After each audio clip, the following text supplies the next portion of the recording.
lot of times these days, people associate adversity with the negative outcome that they can produce, but what they fail to see are the positive ones.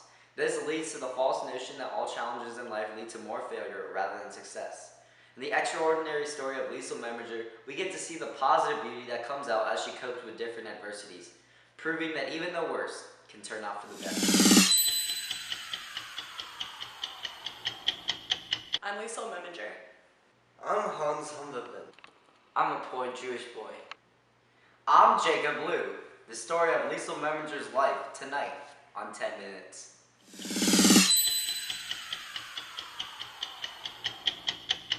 It is a spring day in the town of Mulching, Germany, and Liesl Meminger has just come home from a day at the mayor's wife's house and is now tending to Max, a Jewish foster kid who has been hiding from the Nazis. Now Liesl, how are you such a strong woman for someone who is so little? I think that at a young age, I was sort of thrust into a hard life, so weakness was never really an option for me. And although that could be very tough at times, it really allowed me to become more mature and a lot more mature than most kids my age. I know you like literature, and I would like to read a quote to you from the great Roman poet Horace, who once said, "Adversity has the effects of eliciting talents which in prosperous circumstances would have lain dormant." What does this quote mean to you? Well, this quote is very evident in my life. When I first went through the hardships, I would think, why me? But then I realized that these adversities unlocked hidden talents that I would never have found before. Although we do not know the exact date, Liesl was born in 1929 in this house, on Himmel Street. She never really knew her father, and her mother gave her up to foster parents. On the way to the town of Mulching, Liesl's brother, Werner, abruptly died. We got a chance to sit down with her foster dad, who discusses how Liesl coped with his hardship. So Hans, how did Liesl get through the death of her brother Werner? Well, the death of Liesl's brother initially haunted her, but this helped her discover her talent and passion for words. After the death of Werner, it was evident that her fear of him became progressively worse, and she would wake up screaming. I vividly remember one time when I checked on her and I found the Gravedigger's Handbook and I offered to read it to her, to comfort her.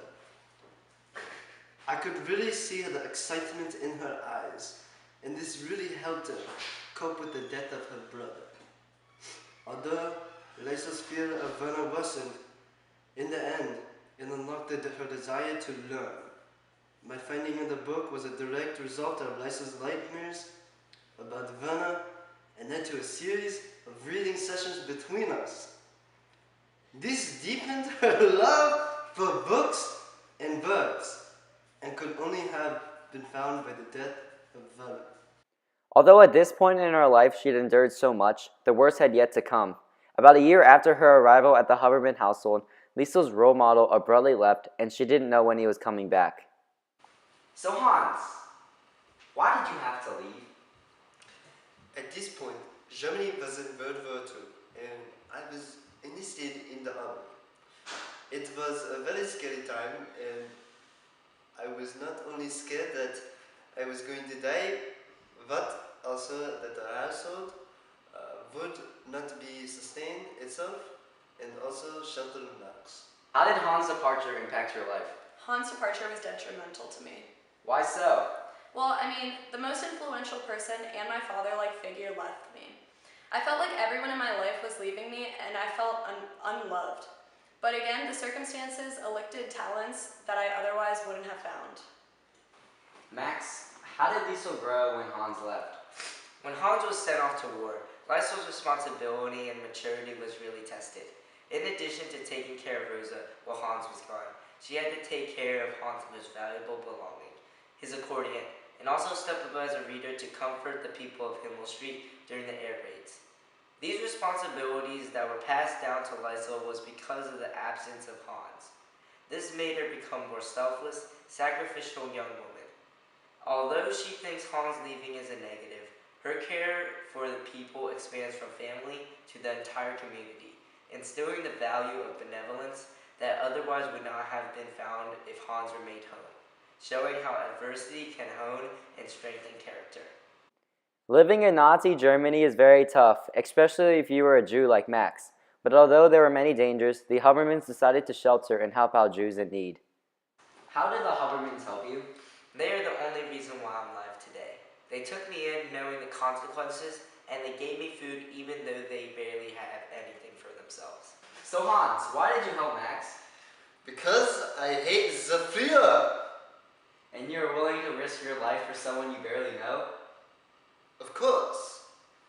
He does not deserve to die. He is just a young little boy. Over 10 million Jews in Germany faced this kind of oppression during World War II. One of the many challenges faced by the citizens under Nazi Germany was the question of civil morality versus the law of the land. But through all this, Hans supported the Jews and would block off racial slurs by painting over them. And through seeing atrocities, Lisa was able to grow herself. It seems kind of odd that someone can grow through one of the biggest epidemics in history. How did you become stronger?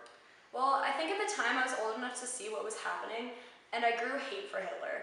Over time, I began to develop critical thinking skills and realize the reality of the brutality of the Nazi Party on their enemies. I began to understand the injustices perpetrated by the Nazis. Because of this, I was able to grow and question the world with a keener eye on injustices.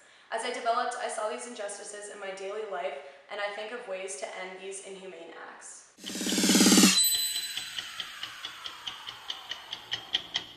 In many instances of Lisa's life, the bad ended up providing more benefits than harm. This can be seen through the death of her brother or even the inevitable oppression of the Nazis, as each instance made her more mature and served as the keys to unlocking her true potential. Thank you, and good night. Gang, gang, dab on, dab on, dab on.